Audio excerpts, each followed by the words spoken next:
یہود کی تاریخ کو سمجھنا اور اس کا ایک اوور ویو لینا، اس کا اجمالی خاکہ کہ یہ کیسی قوم ہے، یہ پنپتی کیسے ہے، اور اس کی سرشت کے اندر کتنا شر اور کتنی شرارت موجود ہے۔ ہم نے گزشتہ جمعہ میں ایک اوور ویو لیا تھا اس بات کا کہ اللہ سبحانہ وتعالی نے جناب ابراہیم علیہ السلام کی اولاد کو 2 حصوں میں تقسیم کیا، اور ایک حصہ جزیرہ نما عرب میں منتقل کر دیا اور دوسرا کنان میں۔ جزیرہ عرب میں آبادی کے لیے جناب اسماعیل علیہ السلام کا انتخاب کیا گیا، اور ساتھ ہی وہاں بیت اللہ کو تعمیر کر دیا گیا۔ اور ادھر کنان میں جناب سارہ سلام اللہ علیہا کے بطن سے جناب اسحاق سے جناب یعقوب، اور جناب یعقوب سے پھر آپ کے 12 بیٹے، اور یہ سلسلہ چلتا چلتا جناب داؤد اور جناب سلیمان سے ہوتا ہوا جناب عیسیٰ علیہ السلام تک پہنچتا ہے۔ ہزاروں انبیاء یہاں آئے، یہ انبیاء کا مسئلہ۔ اور یہاں مرکز اور محور جو بنایا گیا ہے عبادت کے لیے، اسے مسجد اقصی کہتے ہیں۔ وہ بھی جناب ابراہیم علیہ السلام کی طرف سے اور ان کے خاندان کی طرف سے، اور من جانب اللہ اس کا انتخاب، اور اس کا انتخاب بھی من جانب اللہ۔ یہود جناب عیسیٰ علیہ السلام اور جناب موسیٰ علیہ السلام کے دور ہی میں انتہائی بگڑ چکے ہیں۔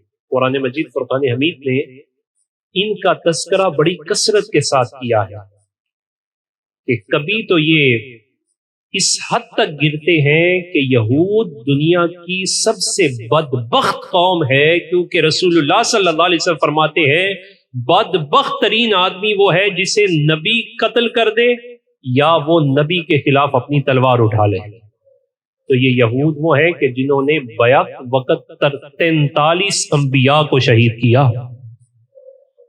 43 انبیاء کو شہید کیا۔ تو جو نبی کی شہادت کے در پہ ہو، اس کے سامنے امتی کی حیثیت کیا ہو سکتی ہے؟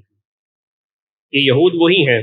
قرآن مجید فرقان حمید آپ پڑھیے تو جناب مریم سلام اللہ علیہا کے خلاف جو رقیق حملے ہوئے، ان کی سیلف ریسپیکٹ کو جو ڈیمیج کرنا چاہا، تو اس کے خلاف جو سازش کی وہ یہود ہیں۔ یہ یہود ہیں کہ قرآن کہتا ہے کہ انہوں نے تورات میں یوں تحریف کر دی، اپنی جانب سے لکھتے ہیں اور کہتے ہیں ھذا من جانب اللہ، یہ تو اللہ کی طرف سے۔ یہ یہود کے بارے میں قرآن مجید فرقان حمید نے کہا، فوکس کیا اس بات پر کہ تمہارے سب سے بڑے دشمن یہودی ہیں۔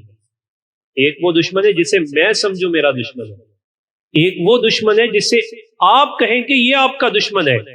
یہ بات غلط ہو سکتی ہے، لیکن جسے رب اور اس کا رسول کہیں تمہارے دشمن ہے، وہاں غلطی کی گنجائش کہاں ہے؟ وہاں کیا کنفیوژن رہ جاتی ہے؟ قرآن مجید فرقان حمید سورہ مائدہ آیت نمبر 82 صرف ترجمہ ہی اس سارے سافٹ کارنر کو ختم کر دیتا ہے۔ رب تعالیٰ ان کے بارے میں ارشاد فرماتا ہے لَتَجِدَنَّ أَشَدَّ النَّاسِ عَدَاوَةً لِلَّذِينَ آمَنُوا الْيَهُودَ، آپ ضرور پائیں گے مسلمانوں مومنوں سے سب سے زیادہ دشمنی کرنے والے یہودی، والذین اشرکوا، اور اس کے بعد مشرک ہیں۔ سب سے بڑے مسلمانوں کے دشمن وہ یہودی ہیں۔ تو بتائیں جس کو اللہ سبحانہ تعالیٰ میرا آپ کا دشمن قرار دے، اس سے میں دوستی کی پینگے بڑھاؤں گا تو نقصان ہی کروں گا۔ قرآن میں صراحتاً 2 کو صراحتاً دشمن کہا گیا، ایک شیطان کو اور دوسرا یہودی کو۔ شیطان کے بارے میں بھی یہ کہا گیا کہ وہ تمہیں کنفیوز کرے گا، تمہارے دل میں سافٹ کارنر پیدا کرے گا اور تم ہی پر حملہ کر کے تمہارا نقصان کر دے گا، جب تم پر مصیبت آئے گی تو بھاگ جائے گا۔ اور یہود کے بارے میں بھی کہا یہی رویہ ہے، وہ تمہیں استعمال کریں گے، مصیبت آئے گی تو بھاگ جائے گا، تمہیں پھنسا دیں گے۔ پھر آپ اسی سینیریو میں ذرا دیکھیے کہ جناب عیسیٰ علیہ السلام کے خلاف اس وقت کی رومن امپائر کی طرف سے سزائے موت کا آرڈر لے کر آنے والے یہود ہیں. جناب رسول اللہ صلی اللہ علیہ وسلم کی آمد سے قبل یثرب میں آ کے بسنے والے یہود ہیں اور یہاں یثرب سے اپنی سازشیں بنتے ہیں اور اتنی خطرناک سازشیں بنتے ہیں کہ جس کے شکار وہ مکہ کے مشرکین ہوتے ہیں اور اس حد تک ہوتے ہیں کہ نبی پاک صلی اللہ علیہ وسلم کے قتل کے درپے ہو گئے. ہجرت کر کے مائگریٹ کر کے جو شاہ حبشہ نجاشی کے پاس گئے تو یہود وہاں اپنی پلاننگ جال بنتے ہیں، سازشیں کرتے ہیں، وہاں انہیں ٹھہرنے نہیں دیا جاتا. پھر مدینہ پاک میں رسول اللہ صلی اللہ علیہ وسلم کی قتل کی سازشیں بھی ان یہودیوں نے کی. نبی پاک صلی اللہ علیہ وسلم سے معاہدے کیے اور پھر ایسا موقع آیا کہ غداری کی. غزوہ خندق جو ہوا، آپ اس کی بیک گراؤنڈ پہ جائیں تو غزوہ خندق کیوں ہوا؟ اندر رہ کے خندق کھود کے کیوں ترجیح دی گئی؟ اس وجہ سے کہ یہ یہود پورے اطراف کے مسلمانوں کے دشمنوں کو مسلمانوں کے خلاف اکٹھا کر چکے تھے.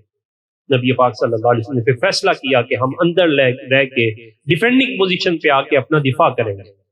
پھر جو ہی غزوہ احزاب ختم ہوئی تو نبی پاک صلی اللہ علیہ وسلم نے سب سے پہلے جن کو در بدر کیا وہ بنو قریظہ، بنو نذیر اور بنو قینقاع تھے.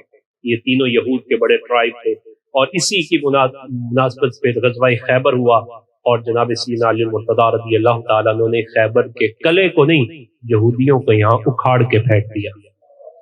پھر یہ سلسلہ آگے بڑھا. جناب عمر رضی اللہ تعالیٰ عنہ کو حکم دیا گیا، آپ نے اس کی تعمیل کی، یہود کو نکالا. پھر یہود کا سلسلہ آگے چلتا ہے، دوبارہ قابض ہوتے ہیں، سلطان صلاح الدین ایوبی نے نکالتے ہیں اور پھر یہ بات آگے چلتی چلتی یہاں نہیں رکتی. یہ جس جگہ بھی گئے انہوں نے فتنہ ہی کیا. ان کی سرشت کے اندر فساد ہے، فساد فی الارض کے مرتکب ہیں. یہاں تک کہ عیسائیت نے جنگ عظیم کے بعد ہٹلر کے اس قول کو یاد رکھا ہوا تھا. ہٹلر نے جب انہیں مارا تو مارنے کے بعد کہا کچھ چھوڑ رہا ہوں. یہ تاریخی الفاظ ہٹلر کے، اس وجہ سے چھوڑ رہا ہوں تاکہ دنیا کو پتہ چل جائے انہیں مارا کیوں تھا. یہ اتنے بڑے فسادی. جنگ عظیم دوم کے بعد سلطنت عثمانیہ کے ٹوٹنے کے بعد اب موقع غنیمت جانا برٹش امپائر نے بھی کہ ان کو اپنے آپ سے دور کیا جائے اور خود وہ بھی کوئی جگہ چاہتے تھے. تو اس جگہ کے لیے ان کا جو معاہدہ ہوا جسے بیلافور ڈیکلیریشن سے تعبیر کیا جاتا ہے کہ ہمیں بیت المقدس کے قریب میں جگہ دے دی جائے چونکہ یہ ہمارا مسکن ہے. اور وہاں سے یہودیت ایک نئی شکل لے کے سامنے آئی جسے صہیونیت، پر تشدد یہودی کہا جاتا ہے. یہودیت ہی کی یہ برانچ ہے صہیونیت، جسے پر تشدد یہودی کہا جاتا ہے. وہ یہ کہتے ہیں کہ ہمیں باہر کہف اس قطعے ارضی کو آباد کرنا ہے اپنے لوگوں کے ساتھ، خواہ اس کے لیے ہمیں وار میں جانا پڑے، جنگ میں کودنا پڑے، یا ہمیں پولیٹیکل یا اکنامیکل انجینئرنگ کرنی پڑے. اور وہ ان دونوں منصوبوں کے تحت گریٹر اسرائیل کے خواب کی تعبیر کے پیچھے رواں دواں ہیں. اب ذرا اس سینیریو کو سمجھنے کے بعد اس پہلو پر آئیے کہ اسرائیل انسانی، اخلاقی اور دنیا کے قوانین کے خلاف ایک ریاست وجود میں آ رہی ہے. آپ کہیں گے وہ کیسے؟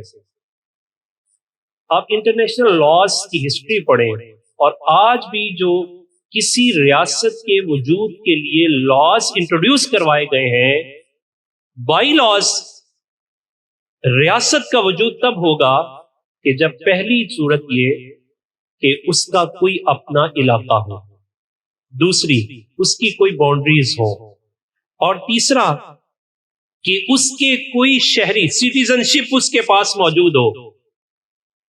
کمال کی بات دیکھیے، ان لاز کے خلاف UNO 1948 میں امریکہ اور برطانیہ کی پشت پناہی پر فلسطین میں یہودیوں کو لا کے آباد کرتی ہے جو نہ یہودیوں کا علاقہ ہے نہ ان کی باؤنڈری ہے اور نہ ہی وہ وہاں کے شہری ہیں۔ یعنی اس پہلو کو آپ سمجھیں تو پھر کبھی بھی میرے آپ کے سینے کے اندر فلسطین کے خلاف یا فلسطین کے رہنے والوں کے خلاف کوئی بات نہیں آئے گی۔ یعنی اس کا وجود سرے ہی سے جو قوانین انٹرنیشنل لاز ہیں ان کے خلاف ہے۔ اور طرفہ تماشا دیکھیے کیا ہے کہ یہود کی کتاب ہے تالمود، اور اس تالمود کے اندر جو ان کی فقہی کتاب ہے، یہ اس کے اندر وہ لکھتے ہیں "We are the chosen people of Lord, other one are the Gentiles, no right to live"۔ وہ کہتے ہیں ہم خدا کے منتخب شدہ ہیں، ہمارے علاوہ سارے جانور ہیں، جس کو ہم چاہیں وہ جیے گا، جس کو ہم چاہیں وہ نہیں جیے گا۔ یہ ان کے ہاں باقاعدہ یہ صہیونیت ہے۔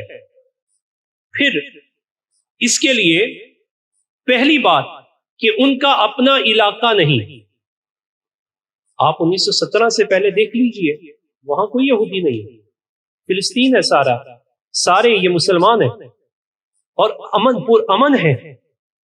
دوسرا کہ نہ صرف انہوں نے یہ کہا کہ ہماری معین سرحدیں، انہوں نے کہا یہ معین سرحدیں کیا ہوتی ہیں؟ آج بھی دنیا کے کسی ملک کے اندر یہودی ہو تو وہ اسرائیل کا شہری تصور کیا جاتا ہے۔ پوری دنیا کے اندر یہودی کو اسرائیلی شہری تصور کیا جاتا ہے، اور نیل سے لے کر فرات تک وہ کہتے ہیں کہ یہ اسرائیل ہمارا ہے۔ پھر تیسرا اور اہم پہلو کہ وہ نظریاتی اعتبار سے اتنے مضبوط ہیں اور اپنے لوگوں کو اتنا مضبوط کرتے ہیں، وہ کہتے ہیں کہ گریٹر اسرائیل کے خواب کی تعبیر کے لیے نیل سے لے کر فرات تک اگر ہم نے جانا ہے تو اسرائیل میں رہنے والے ہر شخص کے لیے فوجی ٹریننگ لازم ہے۔ اور دوسری طرف اگر کوئی مسلمان جہاد کی بات کرے، اسلامی جہاد کا تصور یہ نہیں کہ فساد کیا جائے، اسلامی جہاد یہ ہے جہاں فساد ہو اسے ختم کیا جائے، امن قائم کیا جائے، مظلوم کی مدد کی جائے۔ آپ اسلامی جہاد کی یہ خصوصیت پڑھیے، یہ مسلمان بحیثیت مسلمان ہمارا المیہ ہے، ہم اسلامی جہاد کو پڑھ نہ سکے، اسلامی جہاد کی تاریخ پڑھ کے آپ حیران رہ جائیں گے۔ مسلمان وہیں پہنچا جہاں مظلوم تھا، مسلمان کے ماتحت اگر کافر بھی آیا تو اس نے کہا اس سے بڑا امن پسند کوئی نہیں ہے۔ یہ ہمارا المیہ ہے کہ ہمارے اسی جہاد کو اگر کوئی آواز بلند کرے تو اسے ٹیررسٹ ڈکلیئر کر دیا۔ ہم کوئی تصویر اسلحہ کی اٹھا لیں تو ہمارے خلاف چارج شیٹ۔ ہمارے اپنے ہی وطن میں کسی اسلامی ملک کے اندر جہاد کی بات کوئی کھل کے نہیں کر سکتا، وہ اپنے آپ کو جہاد کی بات پر غیر محفوظ تصور کرتا ہے۔ اور جبکہ دوسری طرف کیوں؟ اس وجہ سے کہ اسرائیل نے یہ فیصلہ کر لیا، صہیونیت نے یہ فیصلہ کر لیا کہ ہمیں گریٹر اسرائیل کے قیام کے لیے خواہ وار میں جانا پڑے تو ہم اس کے لیے بھی تیار ہیں، پولیٹیکل یا اکنامیکل انجینئرنگ کرنی پڑی تو ہم اس کے لیے بھی تیار ہیں۔ اور انہوں نے ایسا ہی کیا۔ آپ تالمود میں ان کی تعلیمات میں یہ پڑھ کے حیران رہیں گے کہ پوری دنیا کا یہودی کو قرض دے گا تو سود پر نہیں دے گا، اور مسلمان کو قرض دے گا تو سود پر دے گا۔ اس پر بات ہوئی، ماہرین نے، ایکسپرٹیز نے کویسچن ریز کیا، انہوں نے کہا آخر کیوں یہ دے رہے ہیں سود پر قرض؟ ایک تو اکنامکلی ان کی معیشت پر کنٹرول ہے۔ آج کتنا کنٹرول ہے کہ میں اور آپ اپنی چیز خود سستی بھی نہیں کر سکتے، کیسے مجبور محض ہاتھ کھڑے ہوئے۔ اور دوسرا یہ دیکھیں کتنا باریک اور نظریاتی اعتبار سے وہ اپنے لوگوں کو کتنا مضبوط کرتے ہیں۔ وہ کہتے ہیں مسلمانوں کو مدد دیتا ہے ان کا خدا، اپنے آپ سے لڑانے سے پہلے انہیں ان کے خدا سے لڑا دو۔ وہ کیسے لڑائیں گے؟ کہا انہیں سود میں لڑا دو، اللہ اور اس کے رسول کے ساتھ ان کی جنگ ہو جائے گی۔ قرآن نے کہا فَأَذَنُوا بِحَرْبٍ مِّنَ اللَّهِ، جس نے سود کھایا اس نے اللہ کے خلاف اعلان جنگ کر دیا۔ اب یہی نتیجہ ہے، نہ ہم ادھر کے رہے اور نہ یہ اللہ کے خلاف جو اعلان جنگ کیا، یہی وجہ ہے کہ آج فرشتے کیوں نہیں اتر رہے.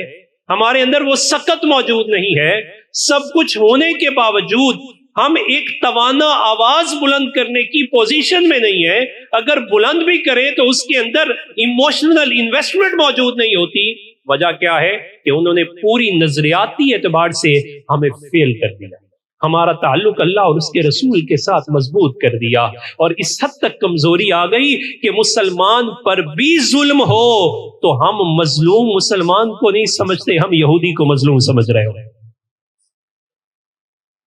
یہ تیسرا پہلو جو ہمیں اس پہلو پر سمجھنا، اپنے نظریات کو مضبوط کرنا بہت ضروری ہے کہ مسجد اقصی کی اہمیت کیا ہے اور ہمارا اس کے ساتھ تعلق کیا ہے. گزشتہ جمعہ میں ہم نے عرض کیا تھا مسجد اقصی یہ انبیاء کا مسکن ہے، قبلہ اول ہے، اس کے گرد برکتیں ہی برکتیں ہیں.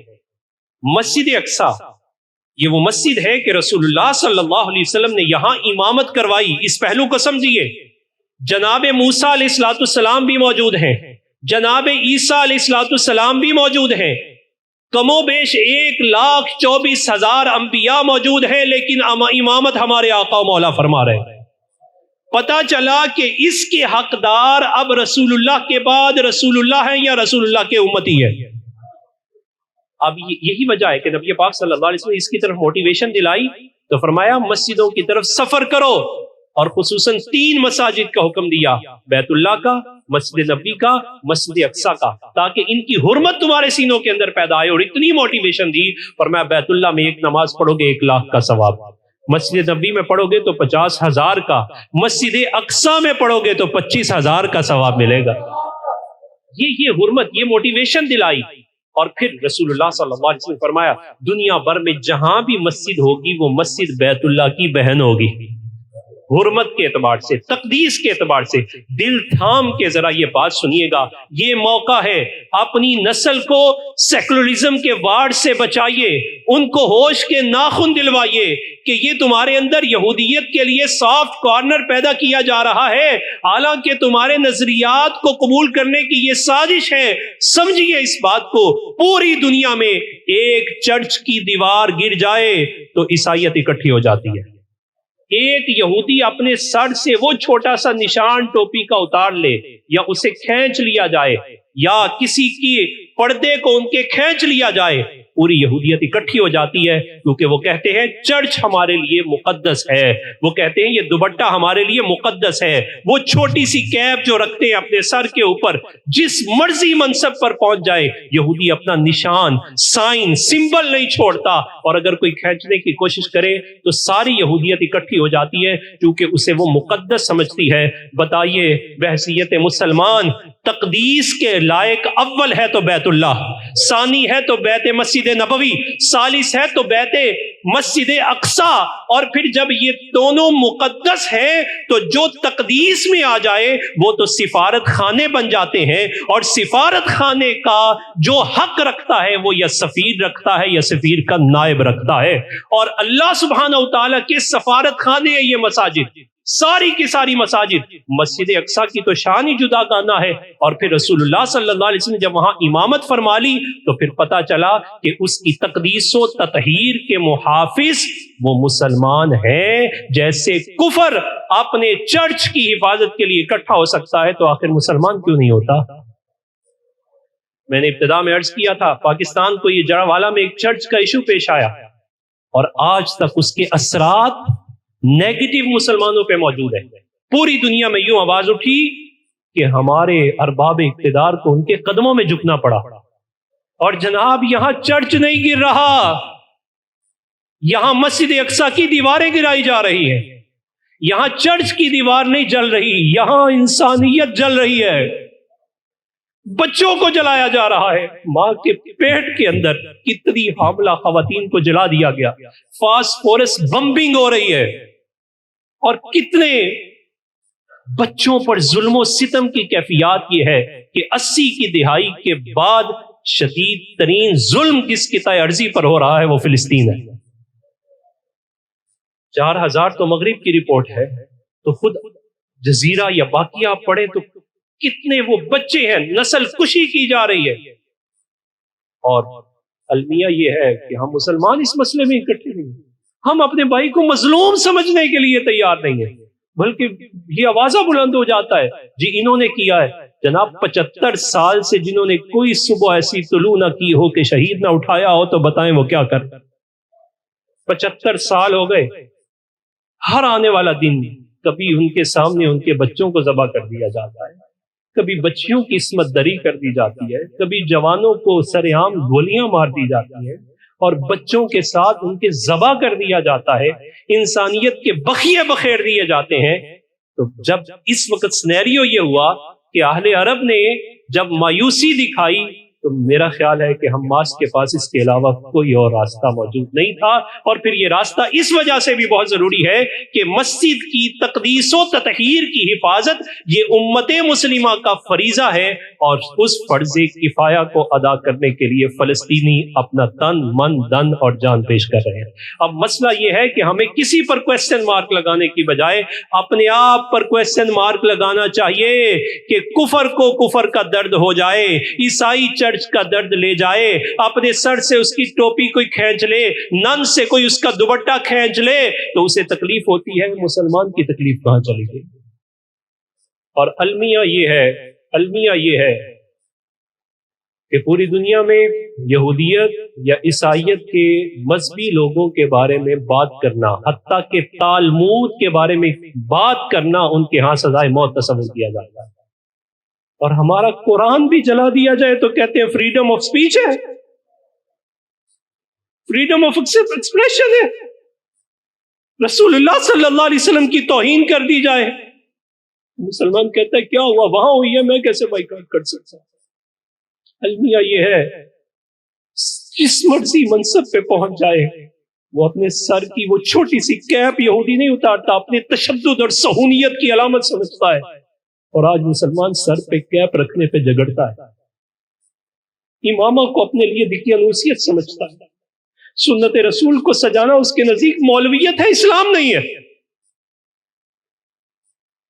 کیا کیفیات ہیں کہ مسلمان کے لیے اپنی باؤنڈری کو بند کر دیتا ہے، اس کے سامنے ظلم روا ہے لیکن وہ ظالم کے ساتھ کھڑا ہے. آئیے ذرا اس پہلو میں سمجھیے. ہمارے علماء فرماتے اذا كنت لا تستطيع رفع الظلم على الاقل اخبر الجميع عنه. If you cannot lift the injustice, at least tell about everyone about it. اگر تم کم از کم ظلم کو ختم نہیں کر سکتے، مظلوم کے خلاف آواز تو بلند کر دو،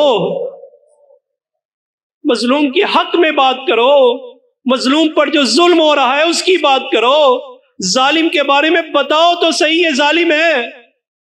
کہتے میں بائیکاٹ کروں گا تو کیا ہوگا؟ کم از کم تمہارے بھائی تک جب خبر پہنچے گی تو اسے دلاسا تو ملے گا نا. چوتھا پہلو جس پر ہم بات کرنا چاہتے ہیں وہ ہے ہمارے آقا و مولا صلی اللہ علیہ وسلم کا یہ فرمان. رسول اللہ صلی اللہ علیہ وسلم ارشاد فرماتے ہیں الکفر ملت واحدہ، کفر ملت واحدہ ہے. قرآن نے بھی کہا نص قطعی لَتَجِدَنَّ أَشَدَّ النَّاسِ عَدَاوَةً لِلَّذِينَ آمَنُوا الْيَهُودَ وَالَّذِينَ أَشْرَكُوا، کہ مشرکین بھی یہودی بھی تمہارے دشمن ہیں. قرآن نے کہا یا ایھا الذین آمنوا لا تتخذوا اليهود والنصارى اولیاء، یہود و نصارہ کو کبھی اپنا دوست مت سمجھنا. قرآن کی نصوص میں یہ بات قطعی طور پہ کہہ دی گئی. اور پھر رسول اللہ صلی اللہ علیہ وسلم فرمایا الکفر ملت واحدہ، کفر جہاں بھی ہوگا وہ ایک ملت ہوگا.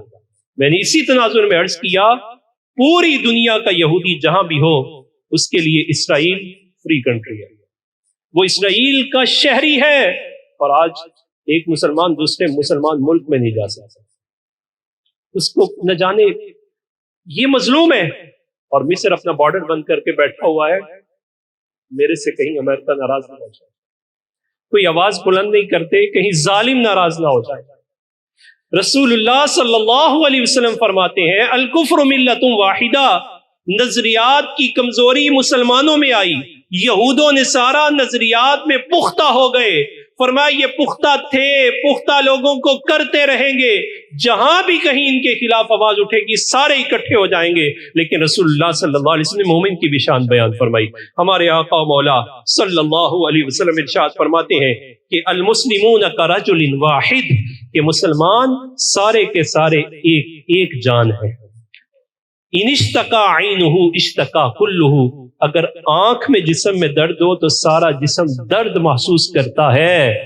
اور مسلمان کی کیفیت یہ ہے، جہاں کہیں بھی مسلمان کو تکلیف ہو، عالم اسلام کا مسلمان اس کے درد کو محسوس کرتا ہے۔ اور اگر آج درد محسوس نہیں ہو رہا تو پھر سمجھ لیجئے اسلام کا نظریہ ہمارے اندر کمزور پڑ گیا۔ اگر وہ بچہ چیخ کے کہہ رہا ہو کہاں ہے اہل عرب، کہاں ہے اہل فلسطین، کہاں ہے اہل پاکستان، تو میں اس کا درد ہی محسوس نہ کروں، اپنی روٹین لائف ڈسٹرب نہ ہو۔ وہ رو رو کے مجھے پکار رہا اور میں نے کبھی ایک آنکھ اللہ کی بارگاہ میں شرمندگی سے بھی نہ رویا ہوں کہ یا اللہ میں کیا کروں، تو بتائیے کل قیامت کے دن ہمارے پاس کیا جواب ہو۔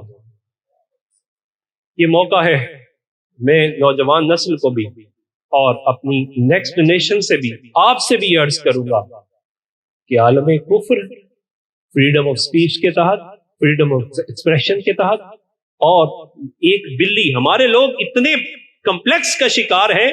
یہ جو کفر تو بڑی اخلاقیات والا ہے، آج کسی کو اخلاقیات نظر نہیں آ رہی۔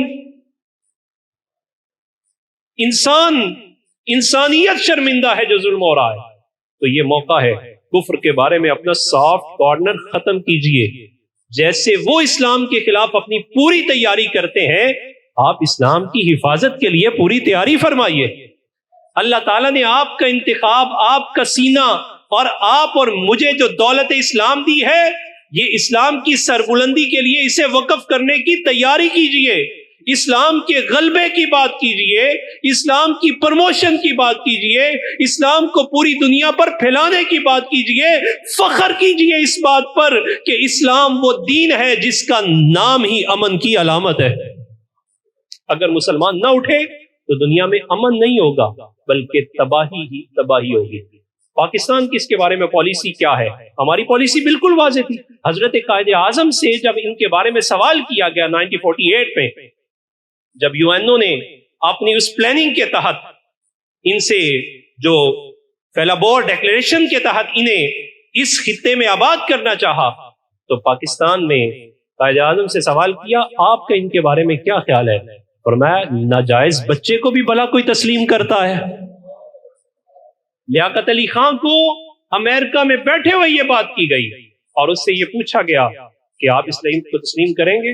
اگر آپ کر لیں گے تو ہم ڈالروں کے منہ آپ پر کھول دیں گے۔ پاکستان میں بیٹھ کر ہم چھوٹی سی آفر پہ بک جاتے ہیں، وہاں امریکہ میں بیٹھ کے آفر ہوئی تو ان کے تاریخی الفاظ تھے، انہوں نے کہا oh gentle man I was sold no sold not for sale. تمہیں معلوم نہیں میں مسلمان ہوں، مسلمانوں کا سودا نہیں کروں گا۔ آج اہل عرب کیا کر رہے ہیں؟ ہماری پالیسی کل بھی واضح تھی، آج بھی واضح تھی، اور انٹرنیشنل لاز جس بات کی ڈیمانڈ کرتے ہیں، جس کا علاقہ نہیں ہے، جو وہاں کا شہری نہیں ہے، جس کی باؤنڈریز نہیں ہے، اس کی بھی بھلا کوئی ریاست ہوتی ہے؟ وہ تو جبر ہے، وہ تو تشدد ہے، وہ تو دہشت گردی ہے۔ لہٰذا خدارا اس درد کو محسوس کیجئے، جس منصب پر آپ موجود ہیں، اپنے اسلامی بھائی کے درد کو محسوس کرتے ہوئے اپنا تقاضا پورا کیجئے۔ سوشل بائیکاٹ ہو سکتا ہے، سوشل بائیکاٹ کیجئے، اور اپنی غیرت کا اظہار اپنی سوشل پوسٹس میں کیجئے، تاکہ جب یہ پوسٹ اور یہ چیزیں ہمارے فلسطین بھائیوں تک پہنچے تو کم از کم اتنا تو دلاسا ہو کہ اگر وہ مارنے آ رہے ہیں، یہ بچانے نہیں، کم از کم دلاسا دینے تو کوئی آ رہا ہے نا۔ اللہ تعالیٰ کی پاک بارگاہ میں دعا ہے، اے پروردگار عالم ہمارے دعا کے ہتھیار کو قبول فرماتے ہوئے فلسطین کو، کشمیر کو آزادی دے دے، کفر کو نیست و نابود فرما دے۔